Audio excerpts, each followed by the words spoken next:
El miedo es una lengua pequeña, lamiendo los huesos del raciocinio, penetrando, girando sin fin, como un barreno vehemente, hasta que hueco, te paraliza. Un pulso de infinitos tentáculos que desde el estómago, órgano por órgano, te va asfixiando. Así que hemos creado un espacio dedicado a contar relatos e historias con un tema en común: el terror. Bienvenidos a Radio Pesadilla, donde las pesadillas comienzan.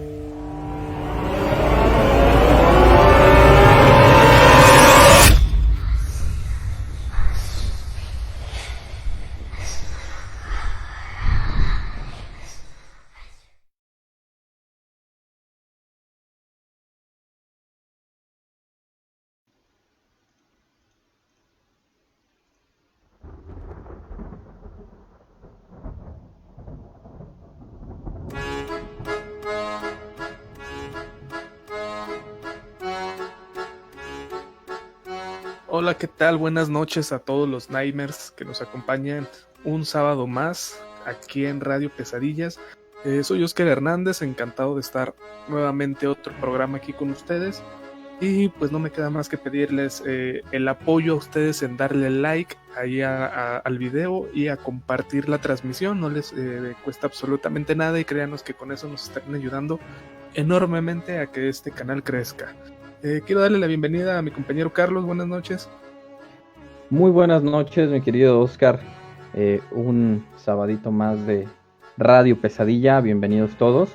Queremos recordarles que ya desde este momento se encuentra fijado el link por el cual ustedes pueden mandar sus anécdotas, vía WhatsApp, ya sea por audio o de manera escrita para compartirlas aquí con todo el auditorio. Tenemos ya un comentario, dice por ahí Evaristo Muñoz: buena noche Nightmares. Muy buena noche, Evaristo, bienvenido. Y quiero dar también la bienvenida a mi hermano Bus Alcalá, que ya está por ahí del otro lado del estudio. ¿Qué tal, hermanos míos? ¿Cómo están? Muy buenas noches, queridos radioescuchas. Muchísimas gracias por estar aquí una noche más de sábado. La verdad es que estoy bastante emocionado con esta noche, con este programa. Y pues bueno, yo creo que antes de comenzar con eso, quiero también recordarles que por ahí ya se encuentran disponibles los podcasts a partir de cada martes de cada semana de estos programas, y los pueden encontrar a través de Spotify, de YouTube, de iVoox y de Google Podcast. Entonces de esta manera ustedes pueden tener toda la colección de cada uno de los programas de este proyecto Radio Pesadilla. Pues ahora sí que cada martes de cada semana. Entonces pueden checarlos para que lo puedan escuchar en cualquier momento que ustedes lo consideren adecuado.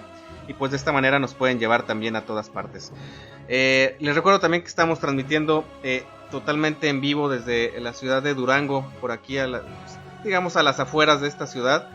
Y Ale, buenas noches, ¿qué tal? ¿Cómo estás? Bienvenida también. Hola, buenas noches a todos, tanto a los radioescuchas como pues a ustedes. Muy contenta de compartir una noche más aquí, y pues sobre todo por el tema que tenemos el día de hoy. Como ya podrán haber visto en la página, estuvimos por ahí compartiéndoles unas imágenes y para que se dieran una idea del tema de hoy, que es precisamente acerca de los vampiros. Pero bueno, antes de empezar con el tema, me parece que ya tenemos otros comentarios.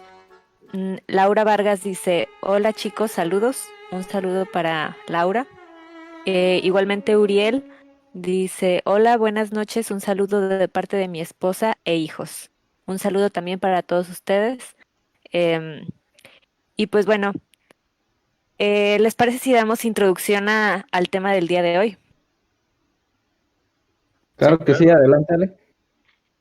Bueno, pues yo creo que el tema de los vampiros es algo bastante interesante, algo que en lo particular a mí me gusta mucho. Y aquí pues me gustaría también que nos platicaran acerca de este tema, lo que ustedes conocen, lo que han visto. Y bueno, eh, básicamente el vampiro ya es bastante conocido, y de la manera más sencilla, el vampirismo como tal es una práctica en la que se trata de precisamente la toma de la sangre humana de una persona viva, y que esto puede ser para diversas finalidades, ¿no? Inclusive para índole religiosa. Ahora, un vampiro como tal lo tenemos como una criatura que se alimenta precisamente de una esencia vital. Lo más común es a través, pues, de la sangre, pero también puede ser a través, inclusive no solamente de la sangre, sino como de, digamos, una sustancia vital del ser humano, pero sobre todo más bien lo conocemos tradicionalmente como este sentido de la sangre. En el caso de los vampiros es bastante curioso. Creo que la concepción más conocida que tenemos la hemos visto a través tanto de la literatura como de las películas, ¿no? Entonces, conocidos bastantes relatos que nos dan una idea más o menos de cómo son los vampiros, que ya iremos platicando a lo largo del programa. Pero, por ejemplo, algunos relatos bastante conocidos o que dieron el origen a estas criaturas van desde, por ejemplo, esta novela Carmila de Le Fanu, que nos da una descripción de a lo mejor de las primeras mujeres vampiro. Y claro, la obra más conocida y de ahí en adelante yo creo que lo que más nos ha marcado, la novela de Drácula de Bram Stoker. Entonces, no sé si alguno de ustedes ha tenido oportunidad de leerla. Sí, claro, sí la he leído. Fíjate, Carmila la tengo por ahí en lista. De hecho, sí la tengo en una wishlist. Ya listo para la próxima oferta. Pero sí, el tema de los vampiros especialmente se denota en la literatura. O sea, ahí fue, como bien dices, Ale, donde destacó a lo que conocemos hoy en día, ¿no? En Carmila se toma el tema del vampirismo primero como un misterio, porque te presentan a esta personaje Carmila que llega es invitada en una mansión, y por ahí digamos que se hace amiga de la dueña y pues empieza a haber cierto juego, pues vamos a decirle lésbico, ¿no? Entre ellas. Así es. Por el tema de romance que se presenta y empieza a sentar las bases de lo que conocemos ahora del vampiro como un personaje seductor. Así es. ¿Verdad? O sea, alguien que engatusa a sus víctimas para aprovecharse de ellos en este sentido amoroso, y pues de ahí empezar a no a matar, pero sí a pues a saciar su sed, ¿no? Y ya es hasta que llega Drácula, en el que conocemos ahora sí el vampiro tal cual nos lo han presentado ahora sí que toda nuestra vida, en el que es un ser sobrenatural, con poderes, con colmillos, que se convierte en muchos animales, o sea, no nada más en murciélagos, o sea, se transforma en niebla, se transforma en perro, se transforma en lobo, se transforma en un montón de animales, ratas también. Este ser todopoderoso, y también sienta las bases de lo que también conocemos como las debilidades del vampiro, ¿no? La luz del sol, las estacas, los ajos. No me acuerdo si sale en la novela de Drácula, creo que sí, pero no recuerdo exactamente ahorita. Pero sí, o sea, es lo que tenemos ahora, la concepción actual del vampiro, proviene precisamente de la literatura, aunque es bien sabido que desde antes pues ya había ciertos rumores, ¿no? O sea, esto no se creó de la nada, ¿no? O sea, ya viene arrastrando pues ciertos mitos, ciertas leyendas de lugares, que lo único que hicieron estos señores fue pues darles forma, ¿no? Juntarlos y darle una forma más clara, ¿verdad? Así es. Tenemos comentario ahí de CJ que dice: saludos a todos, buenas noches, empecemos con este tema interesante y sumamente intrigante. Así es. Por ahí, antes de continuar, nada más, si me permites, Oscar, recordarles por ahí a nuestros queridísimos radioescuchas, una vez más, que por ahí ya está abierto el comentario, ya está anclado para que puedan hacernos llegar sus anécdotas o sus historias. Y les recuerdo también que se trata únicamente de una cuestión para hacer un programa un poquito más dinámico, pero las anécdotas que ustedes nos pueden hacer llegar pueden ser o relacionadas con el tema o totalmente ajenas a él. Entonces, pues bueno, únicamente ese rápido recordatorio. Ahora sí, adelante, Oscar. Sí, o sea, les comentaba, o sea, ya viene desde antes este tema del vampirismo. Y ¿cómo empezó más bien estos mitos? Bueno, pues hay que recordar, obviamente, entre más atrás nos vamos, más ignorante era la gente, ¿no? Porque pues con la evolución tecnológica y el avance de toda la sociedad, pues hemos sido descubiertos, ¿no? Incluidos principalmente la medicina, que es factores que pues ahora nos puede dar a ciencia cierta qué está pasando, ¿no? Por ejemplo, Ale, tú como médico, pues bien sabes que cuando un cuerpo fallece, pues se hincha, ¿no? Así es. ¿Verdad? Pero pues en la antigüedad no pasaba esto, sino que pues, simplemente generalmente los enterraban y por si por algún motivo tenían que pues abrir la tumba, pues iban a encontrar con el cuerpo hinchado, ¿no? A lo mejor con fluidos pues que salían del cuerpo y con olores raros. Y lo primero a lo que atenuaban esto, pues era que era algo sobrenatural había pasado ahí. También cuando abrían estos féretros, pues lo que viene siendo el cabello, las uñas, los dientes, pues se veían que eran más largos, ¿no? Ya ves que pues dicen que cuando uno fallece, incluso estos elementos a veces siguen creciendo, ¿no? Sí. Ujú. Entonces pues la gente denotaba también estos símbolos de vampirismo, ¿no? O sea, abrían un cuerpo, abrían una tumba y veían que pues el cadáver tenía el cabello más largo, las uñas más largas. Ellos a qué atribuían esto, a que seguía vivo de alguna forma, ¿no? Y pues por ahí se denotó el término de un no muerto, ¿no? Porque pues en realidad la persona ya falleció, pero pues como, o sea, seguía teniendo estos síntomas de que estaba vivo, ¿no?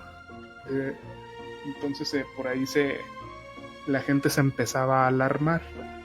Pues ahora todo esto es de lo más normal, o sea, sabemos que es muy común, ¿no? Que pasa esto con algún cuerpo que ya falleció.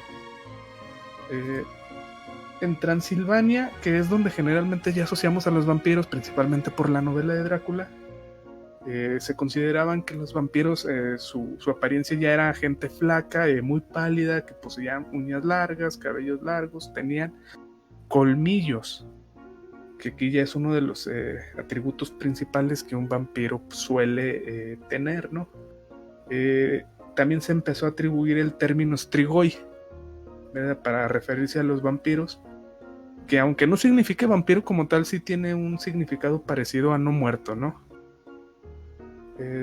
También lo que viene siendo en Bulgaria y en Polonia, se le suele atribuir a que los vampiros tenían un solo orificio nasal, una especie de aguijón en la punta de la lengua. Y ojo aquí, quiero hacer un paréntesis para hacer una recomendación. Hay una serie de libros escritos por Guillermo del Toro y Chuck, no me acuerdo el nombre de esta persona. Incluso ya tiene serie de televisión. Digo, si no quieren leer los libros, pueden buscar la serie de televisión, ¿verdad? Que se llama The Strain o La Cepa, en el que básicamente trata el vampirismo como una enfermedad parasitaria, en el que digamos que ciertas enzimas de un parásito es la que ocasiona estos cambios en el cuerpo. Y lo curioso es cómo presentan a los vampiros. No los presentan pues como Drácula, como generalmente los tenemos, ¿no? Sino que los presentan como lo suele ser la tradición en Bulgaria, sino que es un ser pálido pero con una especie de aguijón en la boca, que por ahí es donde pues engulle la sangre de sus víctimas, ¿no? Donde se alimenta.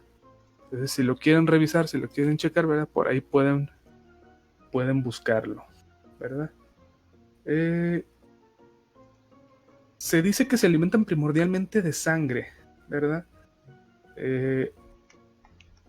O de energía psíquica, es lo que se cree, ¿no?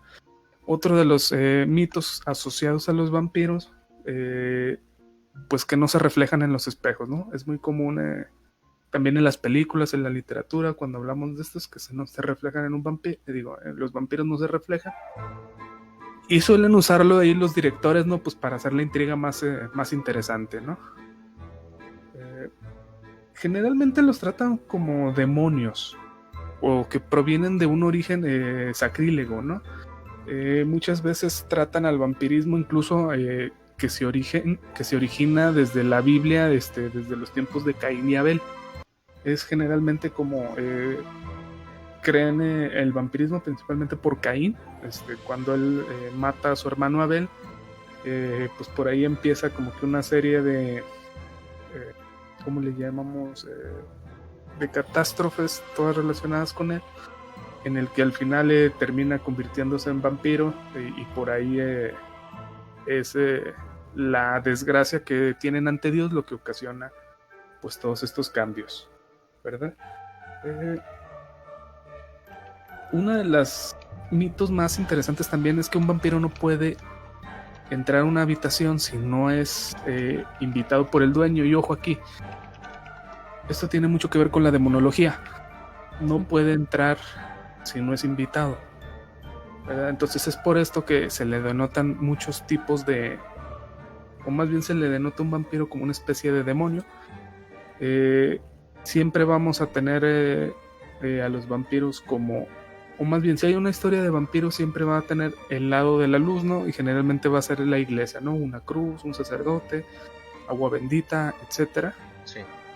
Por su mismo origen, digamos, religioso que fue creado. ¿Tenemos relatos, muchachos? Sí. Ahí sí. A ver, espérate. Parece que tenemos comentario. A ver, Al, este es para ti. Dice Evaristo, ¿qué saben de Elizabeth Bathory? Ok. Elizabeth Bathory, la también llamada Condesa Sangrienta. Esta es una historia bastante interesante y muy acorde al tema. Muchas gracias, Evaristo, por traerla a flote. Elizabeth Bathory es una mujer que tuvo precisamente ella una sed, digamos, de permanecer obsesionada con la belleza. Ella quería permanecer joven, entonces se estuvo rodeando de personas que por ahí la estuvieron influenciando de alguna manera. Se dice que inclusive una vez ella era, digamos, trataba algo mal a la servidumbre que tenía junto con ella. Inclusive las llegaba a maltratar, de manera que una vez, al golpear a una de ellas, vio que al tener algo de sangre sobre su cara, aparentemente hubo por ahí algo de efecto que, según ella, pensaba que de esa manera iba a permanecer joven, al estar utilizando la sangre precisamente de mujeres jóvenes. El detalle con ella es que su inicio fue intentar juntar personas. En este caso, por lo general, les comentaba, era de la servidumbre, o personas que a lo mejor no iban a extrañar mucho, o que no iban a ser tan reclamadas. En este sentido, estuvo asesinando a varias jóvenes y utilizaba la sangre de ellas precisamente en estos rituales, en estos procedimientos, con este objetivo, ¿no? De intentar mantenerse joven. Ahora, llegó un punto en el que terminó, digamos, con este sector, y el detalle fue que luego empezó a tomar también jóvenes de la nobleza. Eso hizo que eventualmente, pues, a estas personas eran mucho más buscadas por los demás, ¿no? Entonces se empezaron a dar cuenta que eran personas que se rodeaban de ella, que fueron desapareciendo, y fue así como posteriormente sí descubrieron todo lo que hacía. Ella fue, pues, una asesina en serie, que sí se le atribuyen bastantes víctimas. Se dice que tenía un diario donde ella comentaba que inclusive llegó a asesinar a más de 600 doncellas, que es un número bastante grande. Entonces sí, dentro del castillo donde se encontraba, sí se dice que exhumaron los cuerpos aproximadamente de unas 50 personas. O sea, realmente no sabemos si fueron esas 600 que se atribuía. Ahora, curiosamente, aquí la justicia no fue tan buena. la única manera o el castigo que le pusieron fue que se quedara encerrada en su castillo, porque pues a final de cuentas ella era de la nobleza, ¿no? Entonces, bueno, sí se le relaciona mucho con esto del vampirismo, porque también se dice que esa sangre no solamente la utilizaba como para bañarse, sino que también la ingería, cosa que pues no sé si se pudo realmente comprobar, pero pues sí la relacionan mucho con los vampiros por este tipo de prácticas. Ok, pues la verdad es que es una historia bastante interesante, Ale. Qué bueno por ahí que nuestro amigo Evaristo nos la sacó a flote como mencionas. Y qué bueno, la verdad es que se nota por ahí que dominas esta, digamos, toda esta área de Sí, conocimiento. Entonces, creo que va a ser un programa bastante enriquecido por todo ese trayecto que tienes de estudio de esta área, Ale. ¿Y qué les parece si antes de seguir con este interesantísimo tema, empezamos pues ya, a relatar algunas de las historias que tenemos ya por aquí preparadas? Por aquí ya tienes una de las primeras, ¿verdad, mi querido Carlos? ya la tengo aquí en lista, Gus, pero antes quiero leer un poquito los comentarios que nos tienen aquí nuestro radio escuchas. Dice por ahí, ya llegó mi novia Jazz Flores, un saludote y un beso. Dice, buenas noches a todos, muy buenas noches, amor, bienvenida. Dice CJCG, de hecho hay 2 películas dedicadas a la Condesa Bathory. Y dice Faisal, hola a todos, a darle con las creepypastas. Bienvenidos los que van llegando, y recuerden que nos pueden mandar su anécdota ahí por el link que les tenemos anclado en los comentarios. No tiene que ser precisamente sobre vampiros, sino alguna anécdota que quieran compartir con nosotros. Muy bien, pasamos a la primera anécdota. Me parece que es anónima, ¿verdad, Oscar? Correcto. Ok, es anónima y dice así. Yo vivo en Querétaro, tengo un hermano menor de unos 5 años. Bueno, yo había ido a visitar a mi madre, pues como es soltera, me pidió ayuda para cuidar a mi hermanito, por lo que resta de la cuarentena. Bueno, ella tiene una casa muy grande y vieja. Me dirigí a mi antiguo cuarto, el cual todavía guardaba las tétricas muñecas que tenía, las cuales me causaban más inquietud. Me quedé dormida y cuando desperté ya eran las 12:30 de la madrugada. Yo tenía la puerta abierta de par en par y en el marco de la puerta vi a un niño pequeño asomándose desde el otro cuarto. Él se quedaba viendo fijamente sin emitir ningún sonido y pues le pregunté qué hacía despierto, pensando que era mi hermano. El niño solo me vio y se metió al cuarto de al lado. Yo extrañada me paré a ver qué pasaba y no vi nada. No había nadie. Entonces le marqué a mi madre para preguntarle que en dónde se encontraba y me dijo que había ido a dejar a mi hermano a una pijamada desde las 7 y que ella volvería más tarde. No he vuelto a ver a ese niño desde entonces y espero no volver a hacerlo. Vaya. Ok. La verdad es que yo considero que cualquier manifestación en la cual ya se involucran presencias que aparentemente lucen como niños o como niñas pequeñas, ya deja mucho que pensar. Ya lo hemos platicado aquí en algunos programas anteriores acerca de que es, digamos, no solo complicado, sino probablemente imposible que el alma de un pequeño pues se encuentre atrapada, pues precisamente como que en esa línea delgada, ¿no? Entre el mundo de los vivos y el otro lado. Y pues bueno, por aquí ya se había comentado anteriormente que no solamente son presencias a lo mejor de espíritus las que pueden tomar formas diferentes, sino también de entidades muy negativas. ¿No es así, Carlos? Efectivamente, mi querido Gus. Hay que tener muchísimo cuidado cuando se les manifiesta un tipo de entidad que se presenta como un niño, pues ya también por aquí mi querido Oscar había hecho el comentario y es lo que dicen los expertos, que en sí, en teoría, el espíritu de un niño no puede manifestarse, pues no alcanzó a vivir lo suficiente como para no tener un buen descanso, como para que no se le perdonen sus pecados o para que esté intranquilo. Sí, es muy difícil. Entonces, si se les manifiesta una entidad con forma de un niño, lo más probable es que no lo sea, que no sea una entidad o un espíritu de origen humano, sino lo más seguro es que sea una entidad demoníaca. Pues como ya hemos comentado también anteriormente, y esto lo dicen varios padres exorcistas basándose en la Biblia, pues obviamente un demonio para llamar tu atención, primero se va a disfrazar para que te acerques, para que quieras entablar un diálogo con él y para que le des paso a tu casa. Ok, pues bueno, aquí tenemos, ahora sí que estamos empezando con una primera anécdota bastante perturbadora, bastante terrible si se ponen en el lugar de la persona quien experimentó esta experiencia.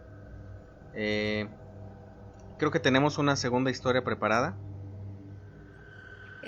Así es, esta la envía Uriel. Dice así: Buenas noches, les comparto mi anécdota.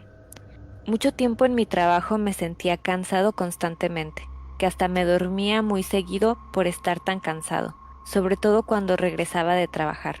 Una vez me comentó una persona que me dijeron que tiene un don de visión, que era una persona de mi trabajo que siempre se ponía detrás de mí para robar mi energía, que me cuidara de esa persona, que por lo regular se ponía en mi espalda o cerca, que era un vampiro energético. Y me empecé a retirar y cuidarme un poco, y empecé a mejorar y sentirme bien. Saludos desde Guadalajara.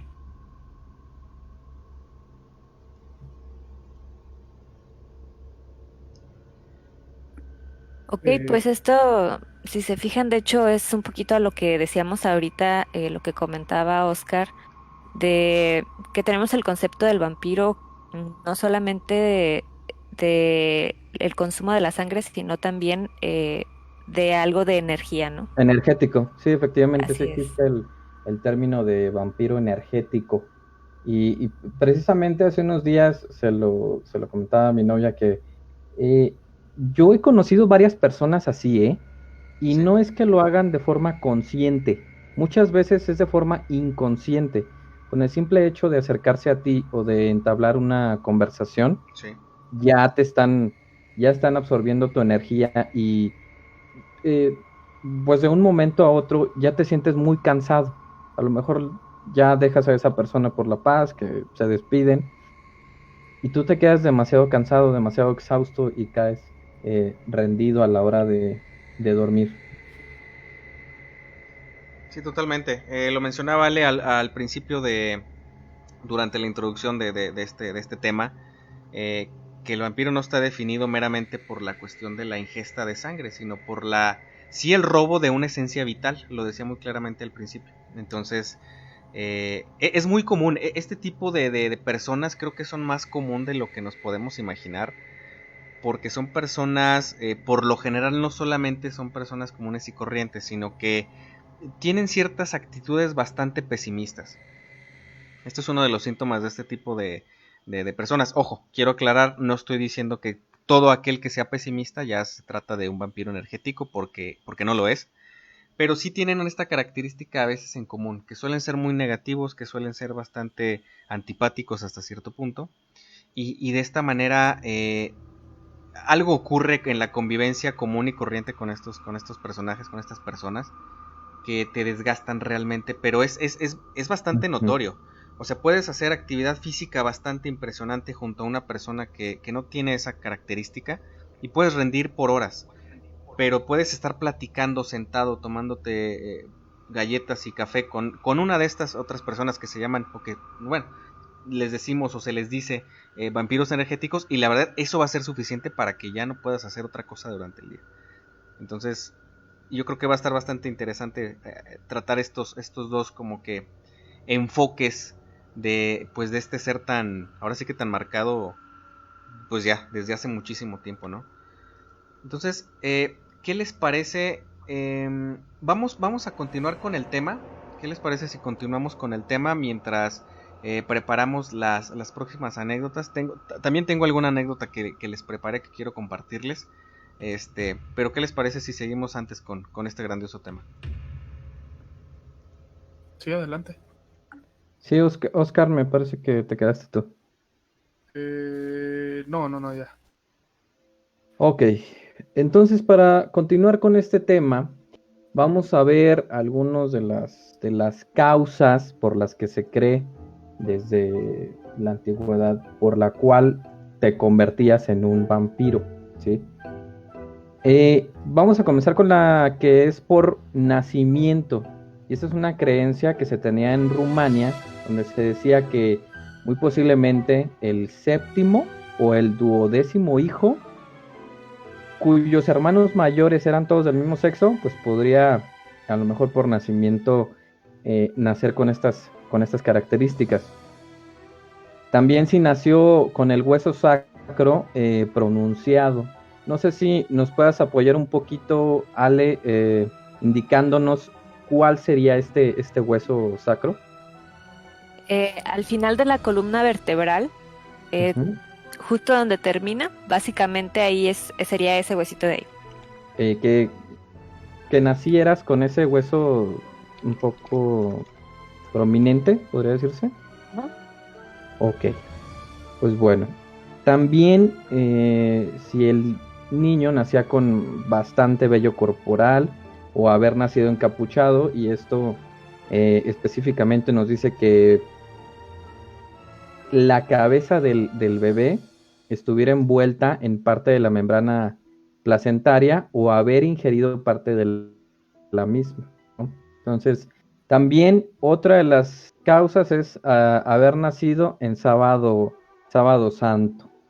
Son algunas de las creencias antiguas por las cuales, por medio del nacimiento, muy posiblemente pudieras haber sido pues un vampiro, ¿no? Sí. Antes de que continúes nada más, Carlos, Sí. una breve nota. Cabe destacar que todas estas, digamos, características, o más bien formas en las que se creía desde la antigüedad que esto se podía suscitar en una persona, es una recopilación a lo largo de bastantes años y es una recopilación que está, digamos, dispersa por muchísimas partes, digamos, de la Europa antigua. O sea, no, a lo que quiero llegar es a que todas esas creencias no son solamente como que de un solo pueblo, de un De solo un lugar. lado. No, o sea, son múltiples creencias que vienen de muchísimas partes, pero que de alguna forma pues se fueron consolidando directamente pues con este tipo de seres, ¿no? Entonces, únicamente esa pequeña nota, Carlos. Así es. Muy bien. Otra de las causas sería por una muerte prematura o violenta, y esto se creía en la antigua Grecia, que era donde se denominaban los famosos bricolacas o brucolacos. Ajá. Al igual que entre los búlgaros, los eslavos y en ciertas culturas africanas y de Indonesia. Se creía que los niños adolescentes en general, las personas que habían tenido una muerte prematura o en circunstancias anormales por suicidio o violencia, podían convertirse en fantasmas vagabundos o vampiros. Y creo que se fue transformando esta creencia, puesto que actualmente, vaya, en creencias religiosas, lo que es el suicidio, por ejemplo, sí está como, pues sí es un tema delicado, ¿no? Vaya, ni siquiera se les puede hacer una misa, ni siquiera se les puede ofrecer algo de esta índole. Es algo bastante serio, es algo bastante, eh, pues sí, pesado y bastante interesante, ¿no? Que actualmente siga siendo un tema con bastante controversia. Sí, Y porque ahí la iglesia lo toma como pecado y como sacrilegio, exactamente, ¿verdad? Como porque es como que estás tentando a los planes de Dios, ¿no? O sea, si Él te dio la vida, no tienes por qué quitártela, ¿verdad? así es. Es el enfoque que le dan, ¿verdad? Y pues sí, o sea, muy de acorde a que el vampirismo en su mayoría de los casos siempre está ligado a la religión. Así es. Efectivamente, mi querido Oscar. Y el punto que sigue está muy ligado a esto, que es el por incumplimiento de rituales funerarios y religiosos, ¿verdad? Sí. Lo que son las partes de Grecia, Bulgaria y Rumania, pues se creía que alguien se convertía en vampiro después de morir si quienes debían ocuparse de preparar y vigilar debidamente el cadáver no realizaban los rituales adecuados o no cumplían bien su tarea, como impedir que un animal, pues, por ejemplo un perro o un gato, o incluso una persona, pasaran sobre el mismo. O sea, volvemos a lo mismo. Si una persona fallecía, pero a lo mejor no se le atendían bien sus rituales de despedida conforme a su religión, a sus creencias, pues también muy posiblemente pues, se creía que podía convertirse en un vampiro. La siguiente es bien interesante porque ya lo comentó un poquito también Oscar, y nada más lo voy a ampliar un poco, que es como maldición por acciones criminales o sacrílegas, ¿sí? Por ejemplo, en la antigua China se creía que se convertían en vampiros ciertos criminales, ¿sí? Tradición similar a la que existe entre los eslavos y los griegos, quienes creían que los vampiros eran brujas o personas que se habían rebelado contra la iglesia mientras estaban vivos, vendiendo su alma al diablo. Aquí me gustaría nada más agregar un poco. Ya nos comentó Oscar el caso de la historia de Abel y Caín. Y es que en la Biblia nos menciona que por ahí Caín, pues bueno, cometió un pecado muy muy severo al asesinar a su hermano a sangre fría pues porque se le fue acumulando cierto sentimiento de envidia, ¿no? Sí. Así es, hacia Abel. Entonces, en un momento desesperado dijo, o pensó en deshacerse de su hermano y lo asesina. Acto seguido, pues ya en cierto momento cuando Dios se da cuenta, cita las siguientes palabras que vienen en el libro del Génesis. ¿Qué has hecho? La voz de la sangre de tu hermano clama a mí desde la tierra. Ahora pues, maldito seas tú de la tierra, que abrió su boca para recibir de tu mano la sangre de tu hermano. Cuando labres la tierra, no te volverá a dar su fuerza. Errante y vagabundo serás en la tierra. Y con esta cita, bueno, se tiene la creencia de que Caín, pues de alguna manera pudiera haberse convertido en un vampiro y que muy posiblemente, todavía hasta la fecha, siga vagando en la misma, ¿no? Por la eternidad. Entonces, es una creencia bien interesante y yo la he reflexionado muchísimo, por muchísimo tiempo, y te cautiva, pero es triste y es duro a la vez, ¿no? Por haber atentado contra tu hermano, pues quedas maldito. Y pues, como último punto, ya nada más para agregar, sería por mordedura de un vampiro. Y esta pues es la clásica que ya hemos visto todos en películas, que hemos leído en libros. Pero algo bien importante es que la persona que va a ser mordida acepte pues esta seducción y como especie de obsequio, de regalo de una nueva vida. Si no, no funciona el ritual, ¿sí? Hay hasta series de anime o series live action que tratan este tema, y es que si un vampiro muerde a alguien así nada más, se convierte en otra criatura que es muy similar a un zombie, los famosos ghouls. Pero si la otra persona acepta su destino y le dice, sí quiero que me transformes, pues en ese caso se convertiría en un vampiro, ¿sí? Y pues bueno. Así es, con esto de la mordedura, incluso en muchos lados, pues ya sabiendo que siempre tratan de generar más mito, ¿no? O sea, generar una estructura vampírica un poco más grande, o sea, complementar los huecos.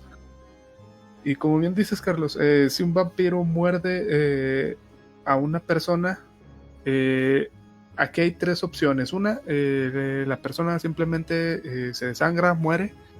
o queda pues en un estado catatónico, ¿no? Pues por la pérdida de sangre, ¿verdad? Pero Sí. no precisamente se convierte, ¿no? La segunda opción es, como bien dices, se puede transformar en un ghoul si el vampiro lo acepta, ¿no? Porque pues según la tradición o según el escritor, pues necesitan siempre, ya saben, ¿no? Sus minions, o sea, sus esclavos, ¿verdad? O sea, seres que pueden controlar a su voluntad y que no razonan, que no piensan, que hacen todo lo que ellos quieran. Y pues la tercera ya es el vampiro completo, ¿verdad? Que es el que acepta convertirse en tal, o sea, hay disposición de ambas partes, ¿no? Del vampiro y de la víctima para pues volverse un inmortal, ¿verdad? Así es.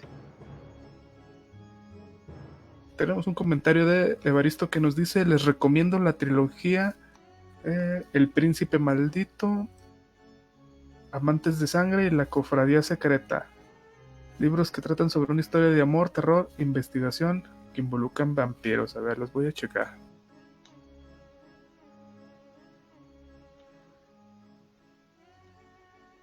Muy bien, no sé si tengamos alguna anécdota ya ahí lista, Ale.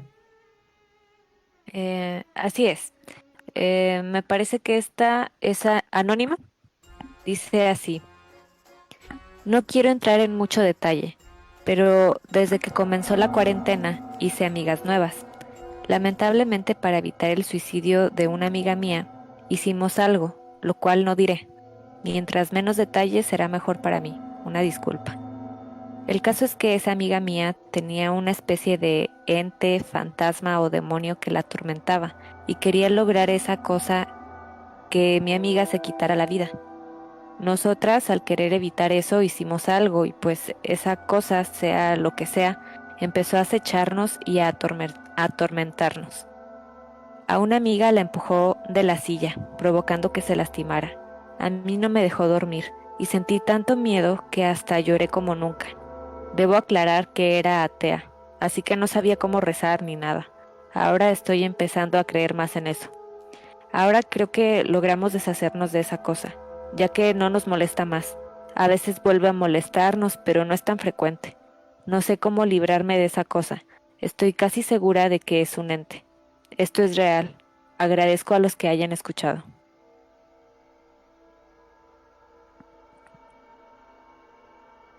Ok, sí está bastante fuerte la, la experiencia que está viviendo esta persona. Obviamente por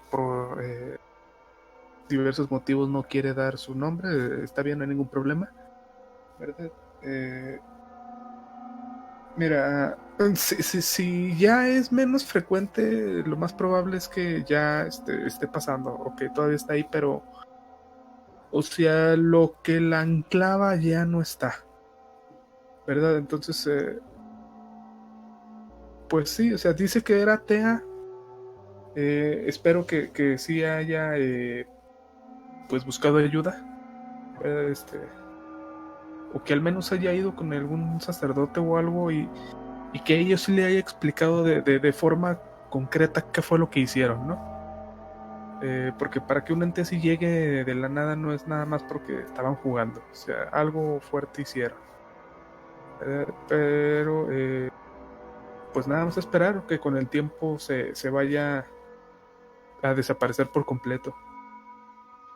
Sí, algo aquí que cabe resaltar es que es bastante común, digo, no solamente ellas o la persona, no sé de quién se trata exactamente, pero es bastante común que en cierto rango de edades nos parece bastante sencillo jugar con lo que realmente no conocemos a profundidad.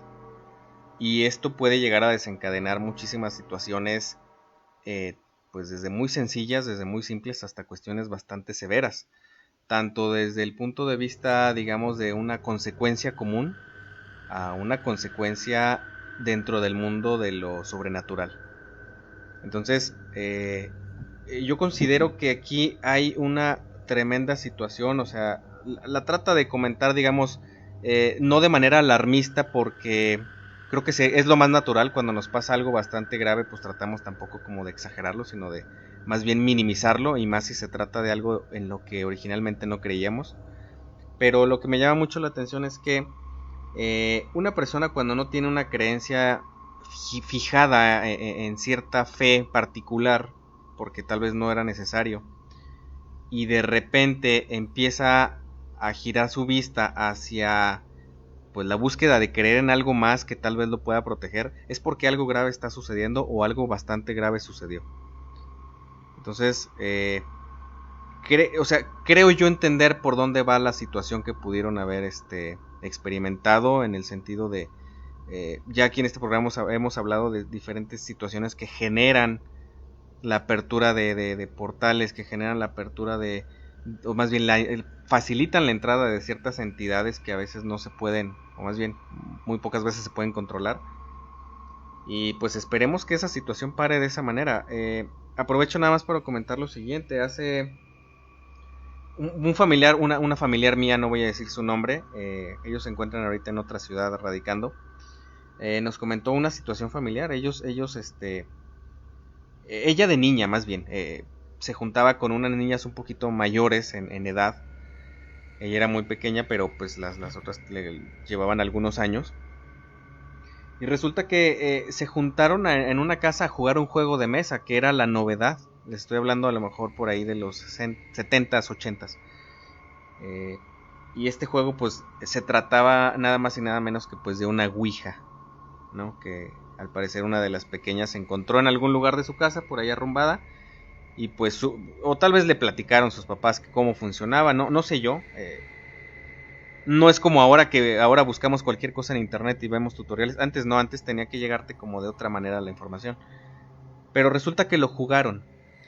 Y ella comenta que aunque ella no participó directamente poniendo las manos sobre o en el círculo principal donde se realizó pues este juego inocentemente aparente, pues resulta que ella, o sea, entró un aire fuerte en la sala, en el lugar donde estaban, la primera situación que ella recuerda y nos platica a nosotros pues en familia. Y la segunda es que recuerda que alguien se paró junto a ella y percibió de manera muy clara el vaho de una persona susurrándole algo. Ella dice que ya no se acuerda qué le dijo, pero sí le dijo algo. Dice que si hubiera sido solamente el ruido, pues tal vez no le hubiera causado tanta impresión. Lo terrible aquí fue que sintió el aliento, pues no sé si entre tibio y caliente, pues de alguien que le hablaba. Obviamente no había nadie más. Y ella bueno, nos platica. Sabes que la verdad es que yo desconocía que era esto. Pensé que era un juego de mesa. Entonces yo no esperaba que sucediera algo sobrenatural, ni esperaba que sucediera pues nada. O sea, para mí era un juego de mesa que te respondía preguntas y ya. Y ahora sí que como cliché de película, al parecer una de las jóvenes más grandes hizo varias preguntas de cuándo se iba a morir y cuánta cosa. Y le marcaba que en un accidente. Le respondió que en un accidente. 20 años después, pues al parecer así es como fallece finalmente esta persona, lamentablemente, ¿no? Entonces, pues bueno, me acordé de esa situación que me llegaron a platicar hace ya bastantes años. Y ahora sí, a lo que voy con esto es a que el tema de experimentar con lo desconocido, o sea, no por no conocer de un tema estás exento de que te pase algo. De hecho, estás más expuesto de que te llegue a suceder alguna situación indeseada, ¿no, mi querido Carlos?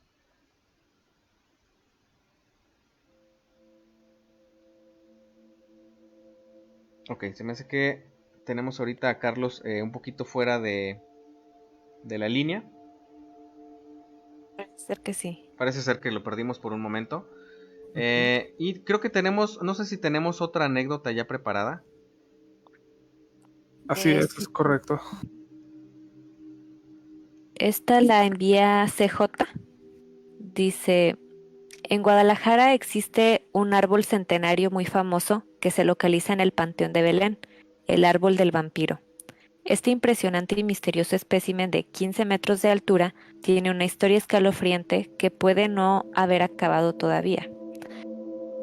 Todo comienza en la Guadalajara del siglo XIX, específicamente 1880. Dicen que en ese entonces comenzaron a aparecer cadáveres de perros y gatos por todo el municipio. Sin embargo, lo más aterrador era que estaban desprovistos totalmente de sangre. Si esto ya preocupaba de sobremanera a la población, el pánico se generalizó cuando se encontraron cuerpos humanos en las mismas condiciones.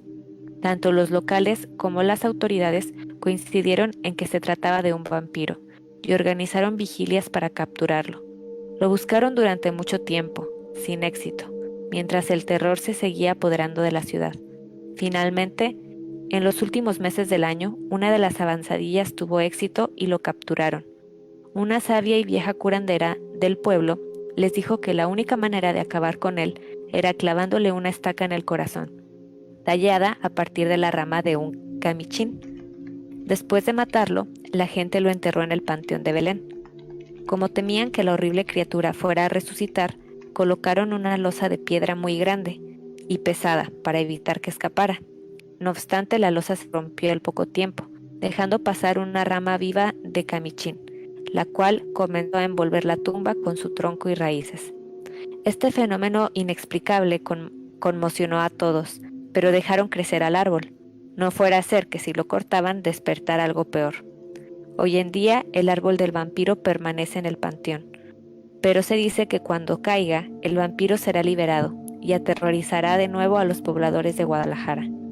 Cada año se realizan guías en el mes de octubre y noviembre, siendo entre otras tumbas el árbol del vampiro una de las más visitadas. Fíjense qué buena historia, la verdad.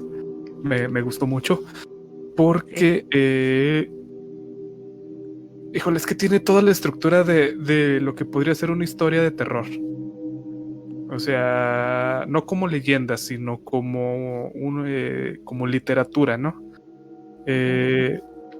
Porque fíjense, empieza con sucesos extraños, después capturan ahora sí que al ser, al vampiro en este caso, lo entierran o lo encadenan y por alguna razón logra, digamos, encontrar una ruta, no de escape, pero sí una posible salida. Y la gente, digamos que está esperando el día en que, bueno, no esperando, más bien se cuenta que en cuanto, pues por alguna razón el árbol sea talado o caiga o lo que sea, este ser va a ser liberado. Entonces, o sea, fíjense, tiene toda la estructura de un prólogo de una historia de literatura que siendo o sea, como historia está perfecta. Y si alguien ahí se pone las pilas, podría crear, yo creo que una muy buena obra en base a esta leyenda. Sí, De hecho, la verdad, muy interesante.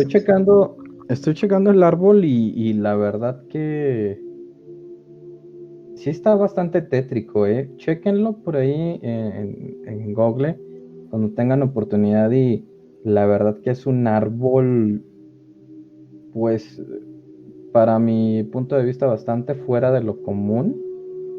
Sí te da cierto, no sé, hasta temor, podría decirlo. O sea, no sé si está bastante especial. Ok, pues como siempre, muchísimas gracias a quienes nos comparten ahora sí que un poquito de, pues de esas, digamos, leyendas o historias o relatos que se comentan en sus ciudades natales. Eso la verdad es que siempre nos enriquece muchísimo. Y pues muchísimas gracias por compartir ahora sí que un poquito de su tierra con todos nosotros. Pues bueno, no sé si tengamos otro relato o pasamos de una vez al siguiente bloque. Sí hay otro relato, pero si quieres mejor entramos ahorita a bloque. Ok, entonces, pues bueno, vamos a seguir con este tema tan interesante. La verdad es que ya hemos dado algunas vueltas acerca de tanto de los orígenes como algunas de las características principales y las formas en las que podemos obtener finalmente como resultado pues a la creación de un ser vampiro, un ser vampírico, ¿no? En este momento de lo que vamos a platicar un poquito es sobre cómo prevenir, o sea, cómo nosotros como personas comunes y corrientes, o al menos lo que se creía hasta el siglo pasado, y bueno, de hecho algunas de estas creencias creo que aún son válidas, mucha gente las considera ciertas, pero bueno, ¿de qué manera nos podemos proteger o cómo podemos prevenir un ataque de estos seres? Vamos a hacer así brevemente una pequeña recopilación de diferentes lugares. Ahora sí que cuáles eran sus creencias y cuáles eran las actividades que realizaban ahora sí que para cuidarse de un ataque de este tipo de entidades, ¿no? Por ejemplo, si nos vamos hasta los celtas, o sea, ya nos estamos yendo bastante atrás. Por ahí se dice que una de las prácticas que ellos tenían era enterrar a los cuerpos con la cabeza hacia abajo, o sea, boca abajo.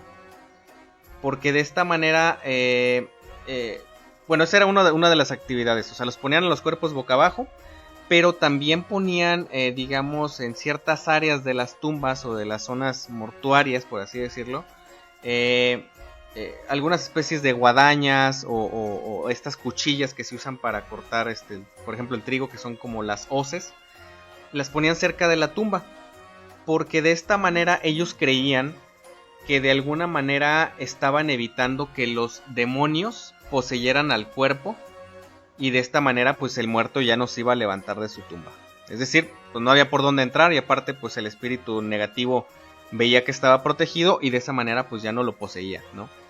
Entonces, si se fijan, es como una especie de definición un poquito más burda del vampiro, o sea, no se parece tanto al vampiro actual, porque nos estamos remontando bastante atrás. Sin embargo, ya se tomaban medidas contra pues que los cuerpos cobraran vida por un espíritu, ¿no? Entonces esto es bastante interesante. Luego ya con los tracios y los búlgaros, ahí lo que hacían, eso me parece todavía un poquito más extremo, y de hecho a mí personalmente me causa cierta incomodidad el tan solo pensarlo, porque ellos lo que hacían era que amputaban las extremidades, específicamente le cortaban como que algunos tendones tanto de las rodillas como de los talones, y algunas otras perforaciones en diversas partes del cuerpo, precisamente para evitar que este cuerpo, después de estar enterrado algún tiempo, pues tuviera movilidad, dando de entrada de que pues este cuerpo o sea, ellos tenían el miedo de que el cuerpo cobrara vida de alguna manera. Entonces tomaban estas medidas para que pues no se fuera a levantar. Total, si llegaba alguna energía a poseerlo, pues el cuerpo no iba a tener físicamente ahora sí que la fortaleza o la manera de poderse poner de pie, ¿no? Entonces me parece grotesco, pero pues eran creencias bastante antiguas. Por ejemplo, también los griegos en Rodas y en una isla que se conocía como Quíos, ellos lo que hacían es que le ponían una especie de cruz de cera, o sea, en la parte de los labios del cadáver, o sea, una cruz, o sea, vertical y horizontal, y una inscripción que decía Jesucristo conquista. Y de esta manera ellos creían que de alguna forma le estaban dando la potestad única en este caso pues digamos a la creencia cristiana, y de esta manera pues un vampiro ya no podía tener acceso como para convertirlo, pues. Entonces solían hacer este tipo de prácticas. Otra que es para mí, yo creo que una de las que están más marcadas actualmente como signo de protección, y ahorita les voy a platicar un poquito del por qué lo hacían, era poner un diente de ajo en la boca de la persona que fallecía, y bueno, no solamente en la boca, sino en cada uno de los orificios de entrada al cuerpo, por así decirlo. Entonces ellos lo que hacían era le metían el ajo a esas, digamos, protuberancias, a esos orificios, y también en algunos de los casos llegaban a atravesar el corazón con algún objeto. De aquí nace lo que es la parte, digamos, ya mítica de la famosísima estaca. Y bueno, también llegaban a hacer otro tipo de cuestiones, ¿no? Antes de inhumarlos, antes de por ahí llevarlos a la tumba. Mucha gente se preguntará, oye, pero ¿por qué el ajo? ¿O por qué la creencia de utilizar ajo? ¿Qué tiene que ver el ajo con todo esto? Ahí les va. Esto se remonta un poquito a un personaje que está ya muy marcado. Es un personaje histórico, pero también se ha tomado como referencia para hacer muchísima, digamos, literatura. Y se trata de Vlad el Empalador. Este es digamos, personaje originario de Valaquia, creo que es del siglo XIV o del siglo XV. Y pues este señor tenía una enfermedad. La enfermedad se llamaba porfiria eritopoyética. Más o menos lo traté de decir. Aquí lo importante no es tanto el nombre, que es muy difícil de decir, salvo a lo mejor para Ale, que creo que debe de poderlo pronunciar más fácil. Pero una de las características que tenía esta enfermedad es que retraía las encías y causaba una cuestión que se conoce como fotosensibilidad o fotofobia. Además de anemia y algún otro tipo de problemas, ¿no? Pero o sea, lo curioso aquí es que con el aroma que desprende precisamente el ajo, que es un olor bastante fuerte, lo que generaba es que aumentaba tanto el tema de la anemia que obviamente pues él ya tenía por esta enfermedad, como la sensibilidad a la luz. Entonces se creía que todos los vampiros tenían esta característica, entonces pues era como que el antecedente que tenían para evitarlo. Entonces es muy interesante cómo ellos ya tomaban digamos un tema médico pues medieval, para tratar de pues inteligir alguna respuesta como para prevenir que les pasara algo, ¿no? Y bueno, por último, antes de pasar a algo un poquito también más allá de esto, en Europa Oriental también era frecuente, ya del lado de las regiones más bien como sajonas, por ejemplo Alemania, ellos les colocaban un limón a los que sospechaban que pudieran ser un vampiro. O sea, si tú creías que dentro de la comunidad había algún vampiro, les colocaban un limón. Me imagino que esperaban alguna reacción particular de ello. Y por otro lado, los gitanos, que también son como de esa zona un poquito más hacia el sur, lo que hacían es que clavaban agujas de hierro en el corazón del cadáver. O sea, retomando nuevamente esta cuestión como similar a las estacas, ¿no? También, pues lo que hacían eran que metían pequeñas como fragmentos de acero fundido en la boca, sobre los ojos y en las orejas. Y en algunos casos también entre los dedos. Obviamente pues esto lo hacían durante el entierro. O sea, era todo un circo bastante impresionante de ver en aquellos tiempos. Y por ejemplo, otra cosa que también se llegaba a hacer era que podían llegar hasta introducir pues espino en un calcetín o espinas en un calcetín del muerto, y le clavaban una estaca pues también en las piernas para de alguna forma crear una especie como de atadura a través de las espinas y pues de estas mismas estacas que ponían también alrededor de la tumba, ¿no? Entonces ahora sí que de alguna forma lo rodeaban de espinas para que pues si se llegaba a levantar, pues no sé si lo mataran pero mínimo sí, pues a lo mejor hacerle un poquito más difícil esta cuestión. Entonces la verdad es que son bastante interesantes las formas en las que desde la antigüedad se creía que eran las requeridas para contrarrestar este tipo de entidades y pues ahora forman parte del folclore, ¿verdad? Así es. Digo, así es. Y igual aquí nos comenta Luis de la Torre, que dice: en la época victoriana a los supuestos vampiros los enterraban y ponían en jaulas de hierro en su lápida. Por ejemplo, en el Panteón de Oriente de Durango hay varias tumbas así, ¿verdad? Pues sí, de hecho estos mausoleos estaban hechos, o sea, en parte sí era para presumir la opulencia de la familia, ¿no? Sí. Pero eran más que nada por la creencia de que se podía levantar esta persona, ya sea convertida en vampiro o en otra cosa, y la intención era dejarlos encerrados, que no salieran. Okay. Sí, o sea, de alguna manera no pueden a lo mejor evitar que se convirtieran, pero sí, pues sí limitar digamos la posibilidad de movimiento de la entidad, ¿no? Entonces correcto. Se nota que son obviamente pues una especie como de cuestiones de gente muy desesperada y pues bueno, es que era una situación bastante marcada en la antigüedad. Ajá, o sea, y también un poco de ignorancia. Claro, principalmente por ese lado también. Y creo que esta parte de cómo prevenirlo también da pie a algo muy interesante que por aquí, Ale, nos vas a compartir también. Es algo muy similar, pero ya es más allá. Así es. Existen, bueno, todas estas cuestiones que nos estuvo comentando Gus van precisamente dirigidas a la prevención.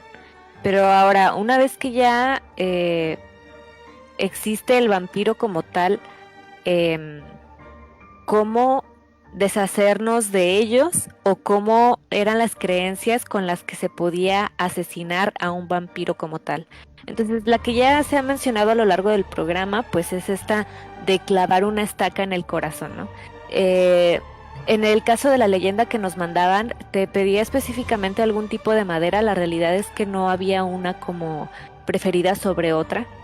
Eh, pero bueno, esta era una de las maneras. No tenía que ser precisamente madera, podía ser otro material como el hierro.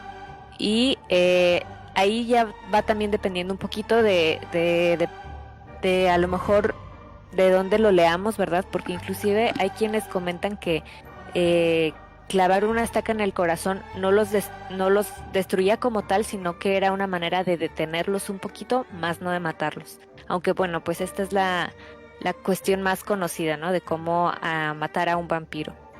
Ahora, por ahí también otra de las maneras que hacían era a través de la decapitación. Entonces, esto ya lo comentaba Gus. Una vez que se hacía este procedimiento, se enterraba junto con la cabeza alejada del cuerpo para que de esta manera supuestamente eso podía ayudar a que se eh, alejara el alma de una manera más rápida, precisamente para que no reviviera de alguna manera, porque de esta forma ya podía estar alejada el alma del cuerpo del vampiro, que ya hemos visto que pues realmente esto solamente era cuestión de en algunos lugares, porque el mito popular pues es que realmente los vampiros no tienen un alma como tal. Por otro lado, una de las más conocidas y que de hecho si vieron esta película de Entrevista con el vampiro nos muestran que es precisamente la incineración completa. Entonces, esa es la manera en que es un método muy eficaz, ¿verdad? Que nos mencionan para poder precisamente terminar con un vampiro. Porque de esta manera, bueno, se podía asegurar que ya no iba a haber como tal un cadáver ni nada, ¿verdad? No solamente era esa forma en que se realizaba, es decir, precisamente como una especie de cremación, sino también, por ejemplo, simplemente echando a lo mejor como agua hirviendo dentro de la tumba o, por ejemplo, hervir inclusive alguna de de las partes del cuerpo del supuesto vampiro en vino. Entonces son curiosas estas maneras. Esto era sobre todo en Grecia, por ejemplo. Y bueno, yéndonos un poquito a lo que hemos ya comentado, que se creía que estaban bastante asociados eh, a, a una cuestión de los demonios. Sí, una de las opciones que te daban para poder finalizar ahora sí con un vampiro era, por ejemplo, realizando una especie de exorcismo o rociar agua bendita sobre la tumba o precisamente más bien directamente sobre el cadáver, eh, cambiando así al cuerpo de tumba también, por ejemplo. Em, y ya una de las últimas maneras era precisamente a través de rituales de magia. Entonces, este está bastante curioso, me hizo recordar un poco a, por ejemplo, lo que son el mito que tenemos de los genios que viven en estas lámparas donde los encierran y todo esto. Bueno, este ritual que hacían era algo bastante similar porque la manera en que lo hacían es que las personas que se dedicaban a eso preparaban una botella que tenía un fragmento de algo de iconografía, por ejemplo, la imagen de algún santo o algo que fuera como una especie de algo que le llamara la atención al vampiro, por ejemplo, algún tipo de alimento que le gustara y que de esta manera lo atraía de forma irresistible al interior de la botella para poderlo tener ahí atrapado y así poderlo mantener ahí encerrado. Ya posteriormente arrojaba la botella hacia el fuego para poderlo destruir. Hacían un mafuba con el vampiro. Que pues eran múltiples las maneras que ideaban, totalmente el ingenio de la época y de diferentes épocas, ¿no? Aunado con el miedo y el temor de pues esa búsqueda desesperada porque funcionaran esos métodos. Entonces eso los convierte en situaciones que yo creo que en la actualidad de verse cosas así quedaríamos no solamente perplejos, sino también espantadísimos por ver ese tipo de situaciones. Digo, que se las aplicaran a un cadáver o a algún sospechoso de vampirismo, imagínense, sería algo yo creo que terrible de ver, francamente. Así es, fíjense, tengo aquí una pequeña lista de gente o personas reales que se les atribuye pues ahora sí que el vampirismo, ¿no? Pero fíjense que todos estos, pues lo que se parecen es en su sadismo, en sus atrocidades que cometieron, o sea, básicamente en el reguero de sangre que dejaban por su lado. Okay. Lo que pues hizo que la gente los considerara como vampiros, ¿no? Fíjense, obviamente pues a Vlad Tepes, ¿verdad? O Vlad Drácula, como se le conoce, ¿verdad? Principalmente ya nos habló Gus de estas enfermedades que tenía, pero pues también era un ser o un emperador muy sangriento, ¿no? Con sus enemigos, o sea, no por nada le decían el empalador, sí, ¿verdad? O sea, simplemente a todos sus enemigos los empalaba y furraba los caminos con todos los cadáveres, ¿verdad? Como estrategia militar, ¿no? Que era lo que quería, pues provocar miedo a sus enemigos, pues para que no dieran problemas. claro. Igual la condesa Bathory, como que ya nos platicó Ale. También Giles de Reyes, ¿verdad? Este era un soldado, un varón francés, ¿verdad? Que peleó en la Guerra de los 100 Años junto a Juana de Arco. Y también, y esto no es que se crea, sino que él mismo lo confesó y está documentado, que mató de entre 80 a 200 personas, ¿verdad? Generalmente de edades de entre 7 a 20 años. Híjole. Ajá. Y pues les hizo todo tipo de vejaciones, o sea, decapitaciones, los colgaba vivos, o sea, hizo un montón de atrocidades.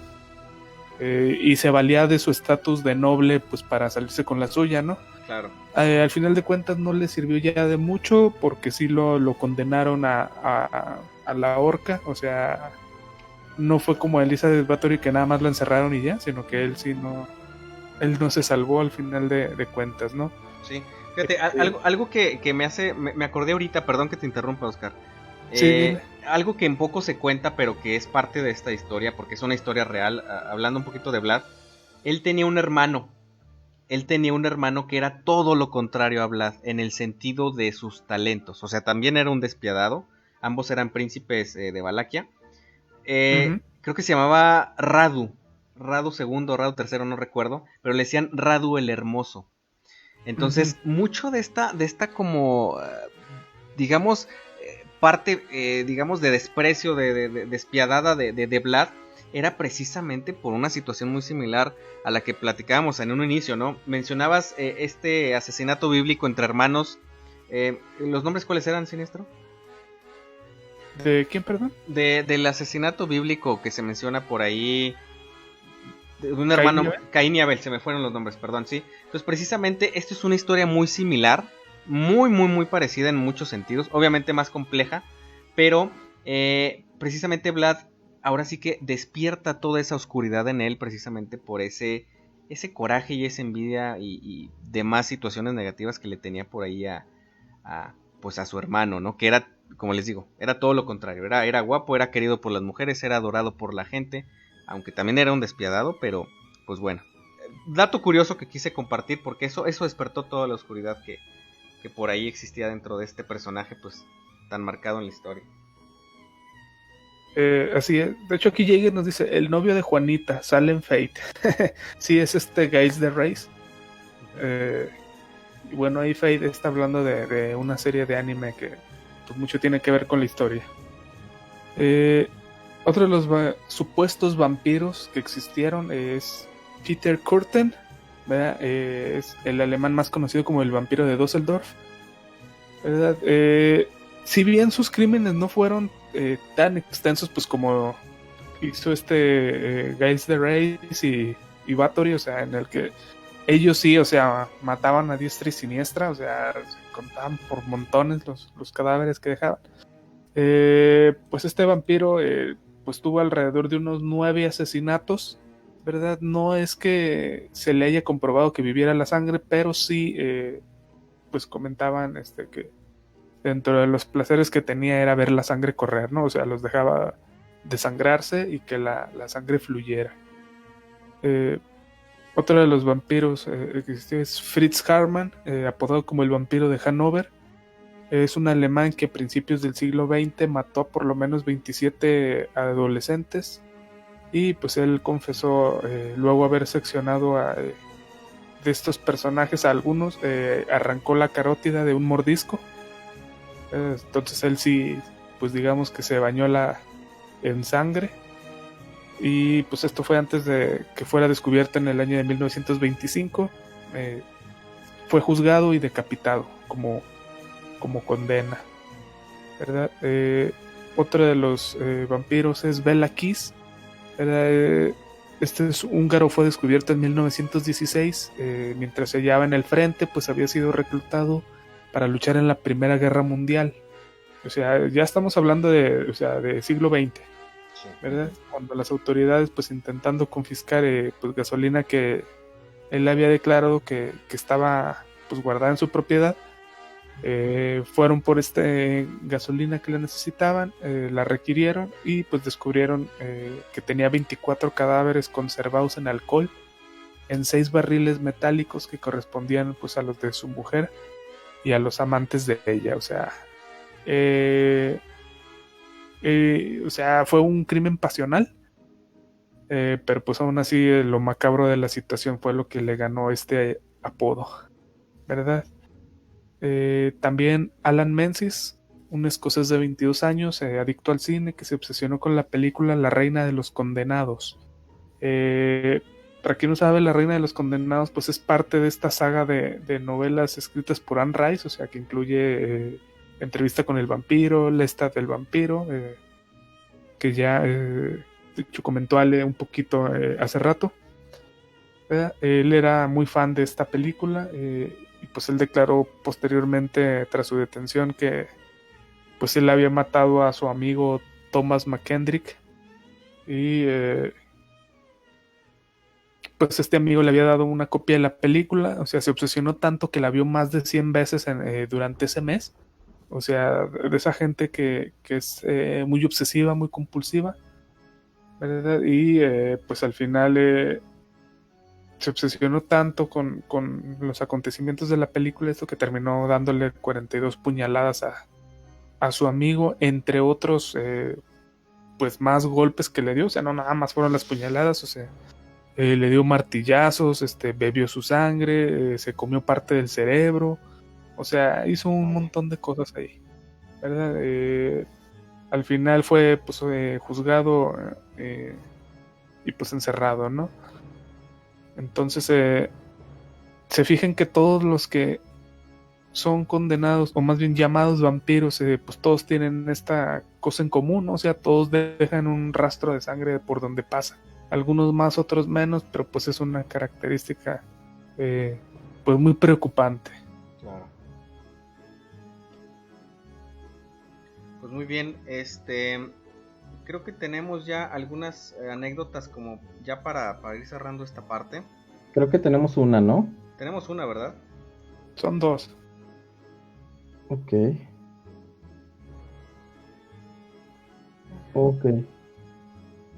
¿Les parece si le doy lectura a una de ellas? Sí, por favor. Esta también es anónima. Dice así: ahora tengo 19 años. Cuando tenía 10, 2 primos míos, hermanos entre sí, fueron asesinados. Fue bastante duro. En ese momento mi familia era muy unida, así que eso nos pegó muy fuerte a todos. El caso es que esto pasó un 3 de enero, y ellos habían estado jugando en mi casa el 31 de diciembre en una fiesta. es decir, 4 días antes de su asesinato. Tal vez por este hecho toda mi familia experimentó cosas raras. Aquí la mía. Me desperté en la noche por algo. Sentí un peso en el borde inferior de la cama, cerca de mis pies. Vi y era mi mamá. Estaba ahí sentada en el borde de la cama y me miraba. Yo estaba aún somnoliento, así que empecé a decirle, mamá, llamándola. Pero no me respondía, solo seguía mirándome. Empecé a alzar la voz llamándola, pero no con miedo, sino que me empezaba a preocupar un poco. Pensé que le pasó algo e iba a decírmelo a mi cuarto, pero no se atrevía o algo así, y seguía llamándola con más fuerza. Justo cuando la somnolencia casi se me había ido por completo e iba a levantarme e ir hacia ella, de hecho ya me descobijé y estaba incorporándome, vi cómo se abría la puerta de mi cuarto de golpe y mi mamá estaba allí. Ella me dijo un tanto enojada, ¿qué pasó? Y yo le dije, porque estaba sentada en... Ella no me dejó terminar. Vi que estaba medio dormida, así que solo me dijo, ya duérmete, y cerró la puerta. En ese momento pensé que mi mamá fue a verme a mi cuarto y estuvo sentada en mi cama y luego se levantó para irse o algo así. En ese momento no me lo pensé mucho porque tenía sueño, así que me acosté y dormí. Al día siguiente en el desayuno le pregunté a mi mamá que si ayer fue a mi cuarto y me dijo que sí. En ese momento se me fue la poca intriga que me quedaba de la noche anterior. Hubiera querido acabar la conversación ahí, pero luego se me ocurrió preguntarle, ¿y por qué estaba sentada en mi cama viéndome sin hacer nada? Ella me miró raro y me dijo, pero yo no entré en ningún momento a tu cuarto. Yo fui a ver qué te pasaba porque oía desde mi cuarto que me estabas llamando, y muy fuerte. Más bien me despertaste. Pero no entré, solo abrí la puerta y cuando vi que te estabas levantando te dije que te durmieras. En ese momento no sé cuál fue la expresión de mi cara, pero mi papá fue y me abrazó. Mi mamá fue por agua y yo me quedé ahí con náuseas. Y no sé qué diablos estaba ahí esa noche mirándome, pero no era mi mamá. Estaba un tanto extraña. No sé si les ha pasado, pero alguien muy característico, alguien muy cercano a ustedes, más aún su mamá, tiene una forma muy característica. Su forma, sus gestos, su mirada, que pueden reconocer fácilmente. Ahora que lo pienso, esas características, lo que sea que haya estado ahí esa noche, no las tenía, menos su mirada. No he vuelto a mirar y espero nunca me vuelva a pasar. Algunas cosas de esas pasaron en mi casa. Fue de las peores experiencias de mi vida.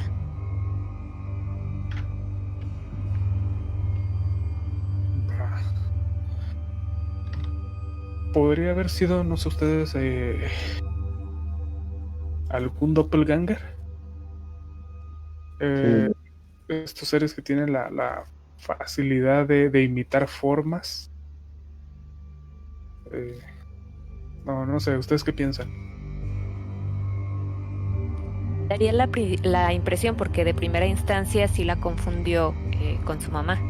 Una vez ya analizando la situación, bueno, pudo, como él comenta en la historia, discernir un poquito, ¿no? Pero sí, al principio, pues sí tuvo esa primera confusión.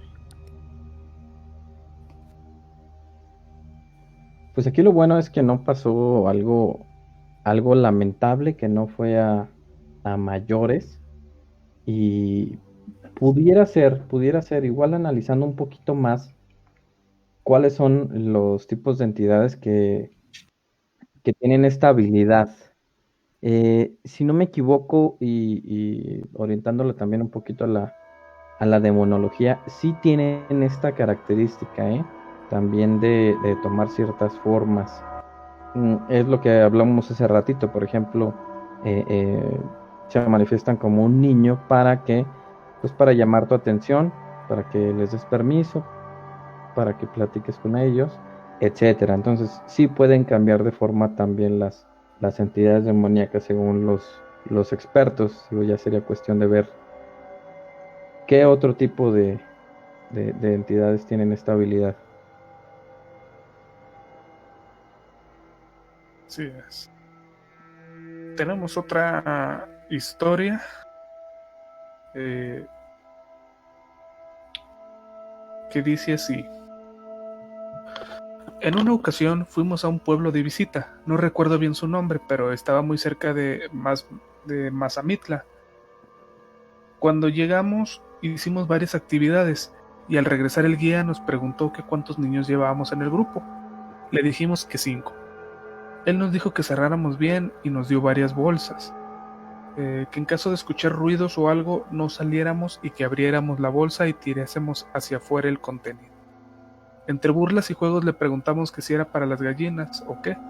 Él se rió y lo que dijo que había por la zona era una estriga. Al principio nos dio risa, pero al verlo tan serio le preguntamos que qué era eso, un animal o qué. Que por la zona creíamos que así se le decía a algún coyote, un lobo o algo así.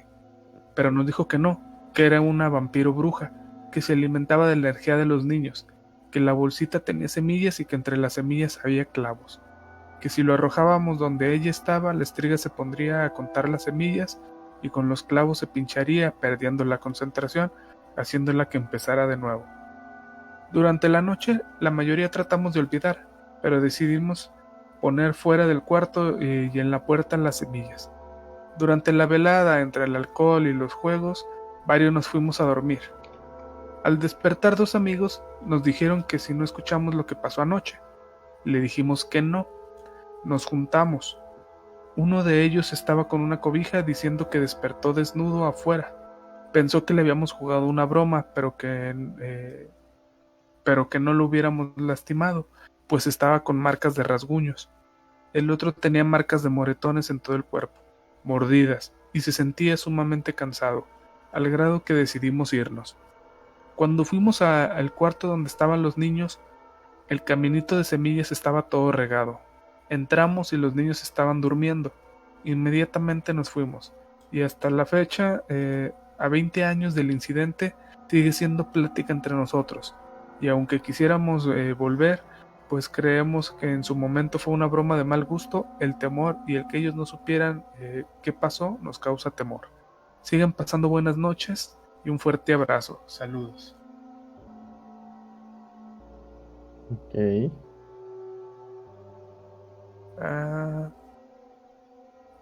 ¿No dice quién envió este Gus? Sabes que lo recibimos ahorita, pero no recuerdo de quién es. Ok. No agregó el nombre al comentario, pero... Sí, Sí. no importa. Fíjate, híjole, que sí está muy, muy intenso. Es que yo creo que si hubiera sido una broma ya el culpable ya hubiera declarado. Sí, de hecho. ¿Verdad? O sea, ya después de tanto tiempo no creo que, o sea, que la persona involucrada no hubiera dicho, ya, ¿saben qué? Sí fui yo. Ujú. O los involucrados, ¿no? Porque pues el sacar a una persona, desnudarla, o sea, requiere mucho trabajo. Y... híjoles, encontrarse con una criatura así sí está muy complicado. Sí, además de que tenían marcas en el cuerpo y esto sí, pues sí te deja pensando, ¿no? Ujú. Tanto rasguños como al parecer marcas de golpes y mordidas, creo que también escuché por ahí.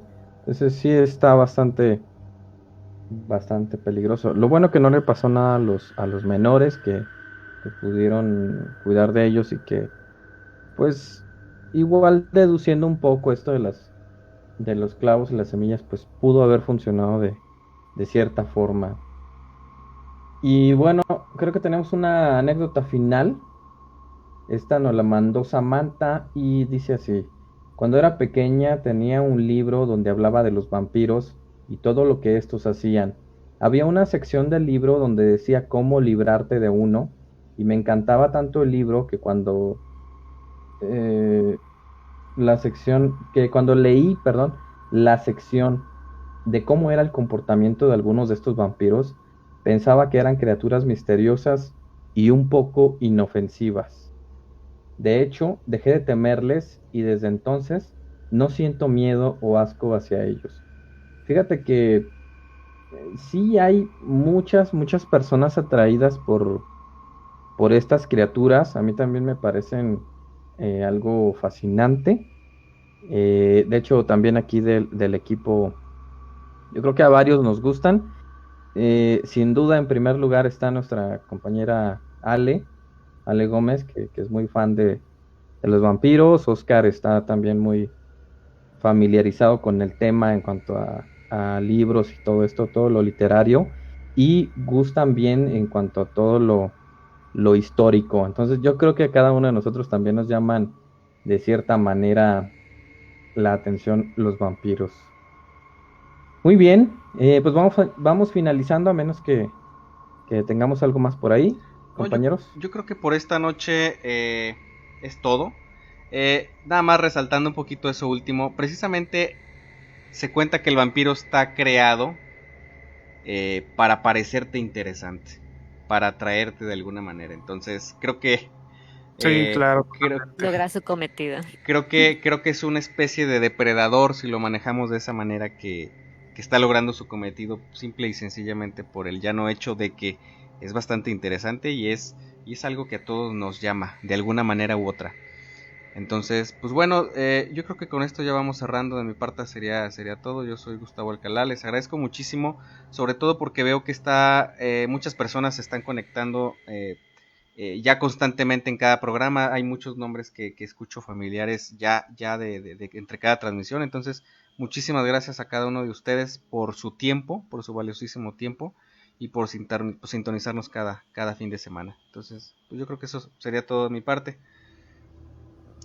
Mi querido Oscar.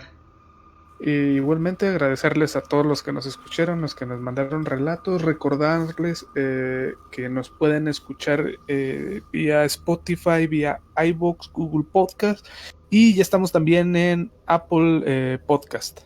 Entonces ahí ya se sumó una nueva opción más donde nos pueden escuchar y también las retransmisiones de estos videos los estamos subiendo a nuestro canal de YouTube y entonces también busque ahí en YouTube como Radio Pesadilla. Y les saldrán también estos programas para que los pueda también ver por YouTube. Muy bien, Ale. Bueno, pues un programa bastante enriquecedor. Creo que fue un tema que ya comentamos y es algo que me gusta bastante. Y pues mandándole saludos, nada más aquí ahorita nos puso Evaristo, buena noche, cuídense y descansen, Nightmares. Muchas gracias a todos por acompañar. Eh, pues este fue un programa más aquí con todos ustedes. Muchísimas gracias. Ya nada más finalizando, pues ya tienen toda la información de cómo volver a escuchar nuestros programas durante la semana. Si conocen a alguien familiar o amigo que le interesen todos estos temas, pues bueno, váyanlo integrando a esta comunidad de Radio Pesadilla de los sábados por la noche. Me alegra también mucho saber que varios ya lo toman como un momento familiar, pues ya lo tienen como algo programado, ¿no? Algo cotidiano de cada semana y se les agradece enormemente. Pues bueno, yo fui Carlos Vargas. Muchísimas gracias a todos. Esto fue Radio Pesadilla, donde las pesadillas comienzan. Que duerman bien.